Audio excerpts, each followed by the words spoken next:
అంతర్జాతీయ మహిళా దినోత్సవం సందర్భంగా ప్రకాశం జిల్లా పోలీస్ శాఖ ఆధ్వర్యంలో ఏర్పాటైన ఉచిత మెగా వైద్య శిబిరాన్ని ఎస్పీ దామోదర్ ప్రారంభించారు. కిమ్స్ ఒమేగా క్యాన్సర్ హాస్పిటల్ సౌజన్యంతో జిల్లా పోలీస్ కళ్యాణ మండపంలో మహిళా పోలీసులకు వారి కుటుంబ సభ్యులకు ఉచిత మెగా మెడికల్ క్యాంప్ నిర్వహించారు. మహిళా సాధికార వారోత్సవాల్లో భాగంగా అనేక కార్యక్రమాలు చేపడుతున్నట్లు ఎస్పీ చెప్పారు. మహిళలు శారీరకంగా, మానసికంగా సంపూర్ణ ఆరోగ్యంతో ఉండి అన్ని రంగాల్లో నిర్దేశిత లక్ష్యాలను సాధించాలని ఆకాంక్షించారు.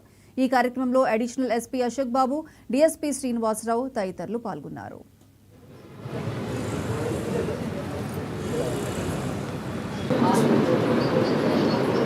కార్యక్రమాలు చేపట్టడం జరిగింది.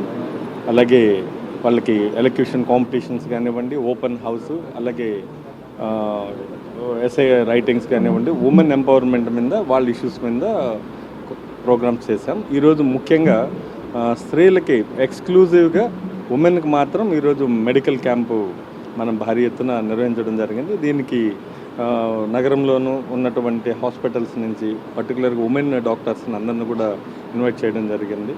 అలాగే Sanghamitra, KIMS, Venkataramana, global hospital from Guntur, cancer, mammography ఇలాంటి స్పెషలైజ్డ్ వింగ్స్, గైనకాలజిస్ట్ని అలాగే అందరినీ కూడా పిలవడం జరిగింది. దీనికి పోలీసు కానివ్వండి, అలాగే మహిళా పోలీసులు కానివ్వండి, పబ్లిక్ కూడా ఈ క్యాంప్కి వచ్చే విధంగా మేము ఏర్పాట్లు చేయడం జరిగింది. సో ఇది మహిళా దినోత్సవ సందర్భంగా మేము ఏర్పాటు చేస్తున్నటువంటి క్యాంపు. దీన్ని అందరూ కూడా సద్వినియోగం పరచుకొని సక్సెస్